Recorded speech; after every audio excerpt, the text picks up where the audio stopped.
everybody, this is day 18 of Commit 30 Days of Yoga. In today's practice, we are going to be working on endurance, so lots of movement. Be sure to stick around to the end of the video where we go over some tips for your practice. Begin standing at the head of your mat in mountain pose, hands off the body as you connect to your breath.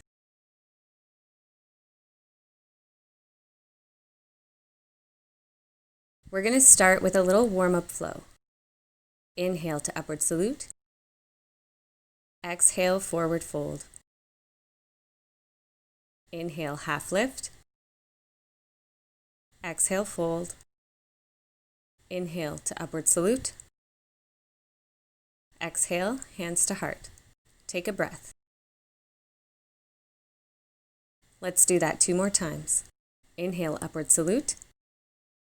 Exhale, forward fold. Inhale to half lift. Exhale, fold. Inhale all the way up. Exhale, hands to heart. Take a breath. 1 more time. Inhale, upward salute. Exhale, fold. To half lift. And fold. All the way up. Hands to heart. Take a breath. Release the arms. Let's inhale up. Exhale, sweep the arms as we lower to chair and back up. 4 more times. And 3. Engage the legs. 2 more times. Good. Last one. Inhale back up. We have chair twist pulses to the right 5 times. 4 more.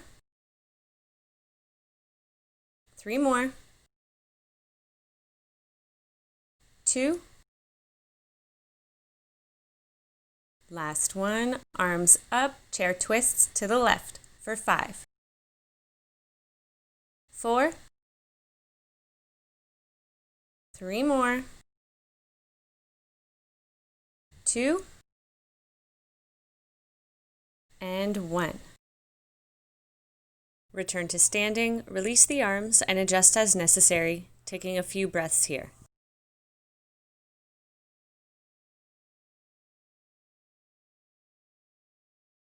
Next, we're going to float the right foot to a warrior 3 pose. Get strong through the grounded leg.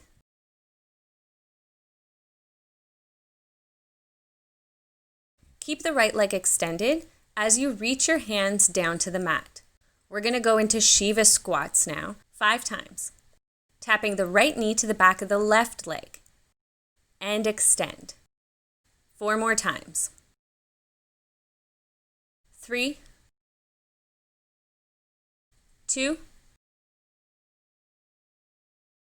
And 1.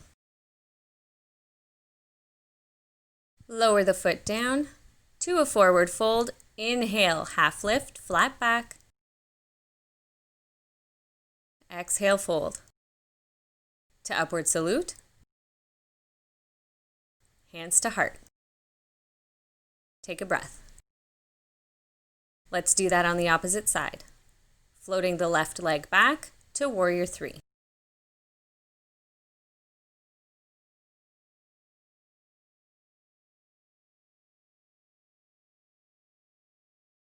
Keeping the left leg extended, reach your hands down to the mat.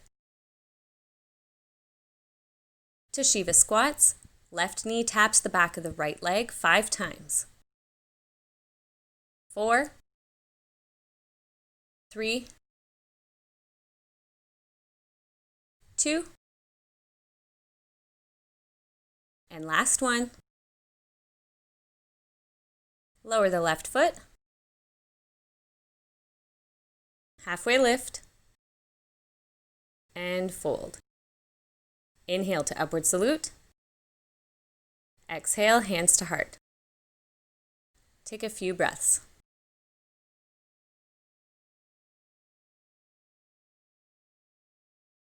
Release your arms down at your sides, not touching the body. Raise your right knee to a single leg mountain pose. Then step it back to crescent lunge, raising the arms up high. Let's do that 4 more times. To single leg mountain, knee up, crescent lunge. 3 more times, single leg mountain, to crescent lunge. 2 more times, single leg mountain, to crescent lunge. Last one, single leg mountain, to crescent lunge. Open up to warrior 2. Chest is lifted, shoulder blades down and back.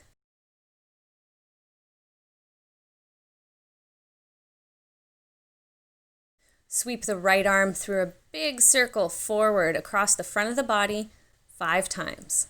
4, 3, 2, and last one.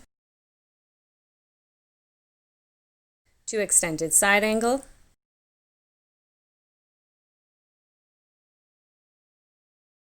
Reverse warrior.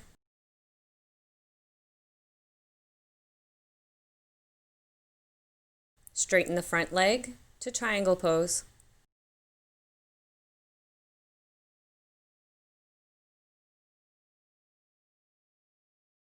Folding over that front leg to pyramid.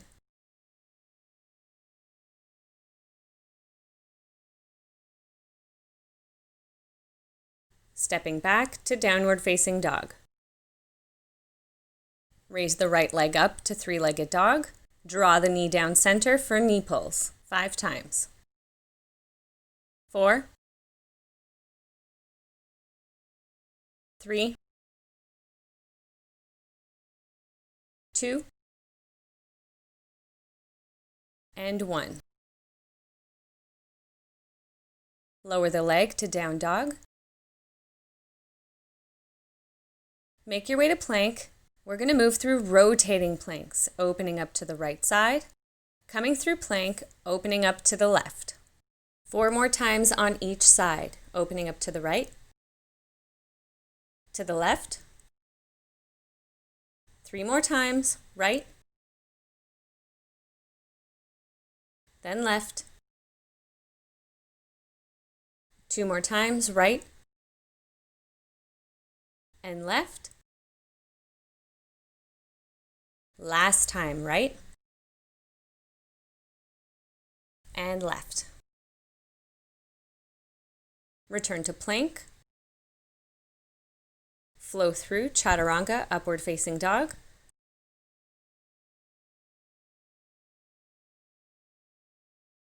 To downward facing dog.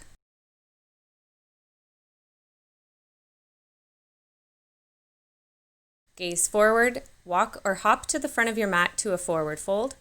Inhale, half lift. Exhale, fold. Inhale all the way up. Exhale, hands to heart. Take a breath.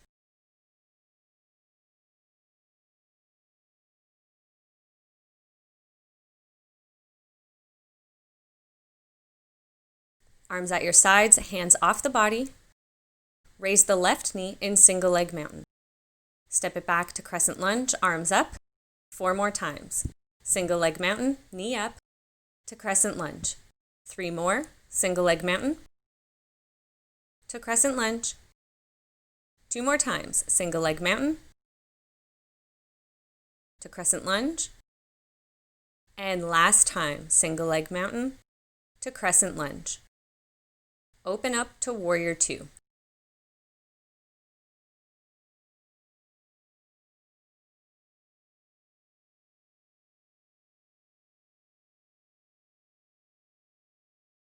Sweeping the left arm through big arm circles forward across the front of the body 5 times. 4, 3, 2 more, and last one. To extended side angle.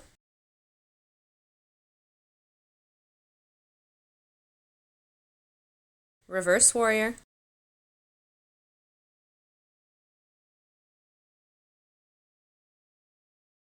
Straighten the front leg, coming to triangle pose.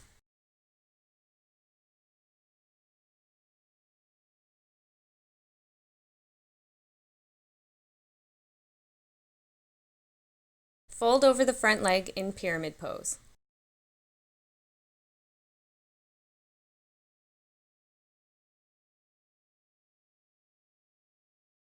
Step it back to downward facing dog.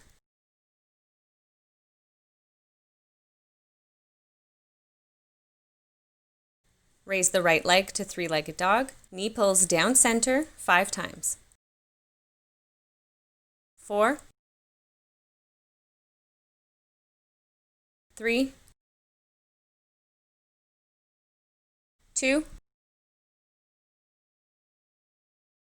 and 1. Lower the right leg to down dog.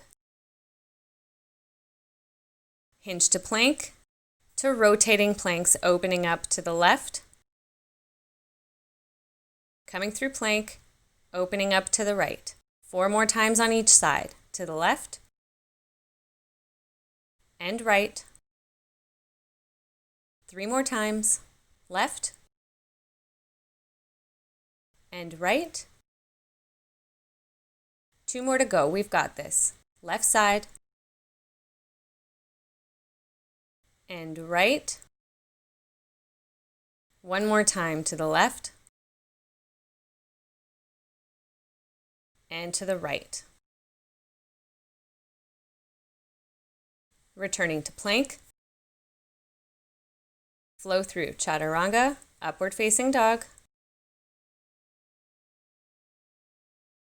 to downward facing dog.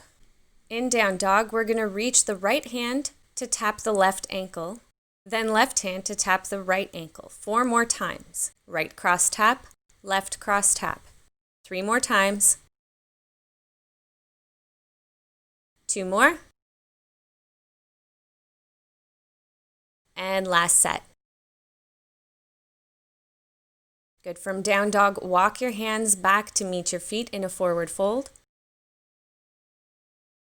Inhale to a half lift. Exhale, fold. Inhale all the way up. Exhale, hands to heart. Taking a few deep breaths here to finish up.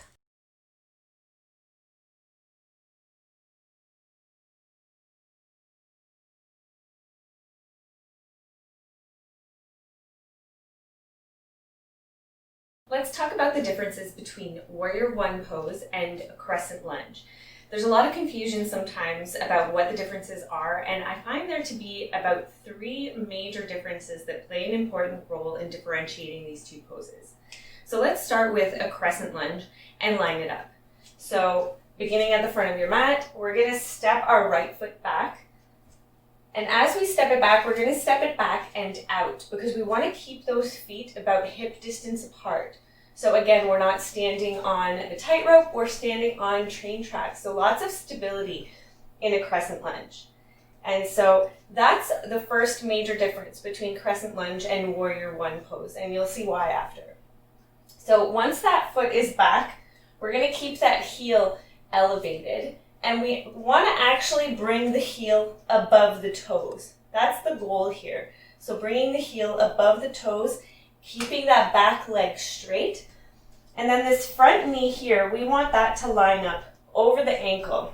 So if you find you're like this, we need to walk the foot out a little bit further until we have the knee lined up directly over the ankle. If you're a little bit more flexible, your goal is going to be to bring that front leg or that front thigh parallel to the mat. Here, good. So just like in Warrior One, we're going to aim to square the hips off to the front of the mat here. So really, really deep stretch throughout the whole body really here. Good. So once we're in this position, we're going to raise our arms up overhead. If we want to, we can bring the hands together, or you can just keep them apart. And we're going to keep the back straight in Crescent Lunge. Obviously, it's up to you if you want to play around with it, if you want to go into a back bend, if you want to twist, anything that you want to do. But to line up a Crescent Lunge, heel over toes, knee over heel, back leg is straight, hips are squared off to the front, arms come up, we get long through the back, lifting the chest, nice and open. Good. Now for our warrior one, let's begin at the center of our mat here. So my heels are lined up with each other. I'm just gonna step to a wide stance. And for warrior one, we're actually gonna stay on that tightrope. So I'm gonna turn, in this case, my left toes to the front of the mat.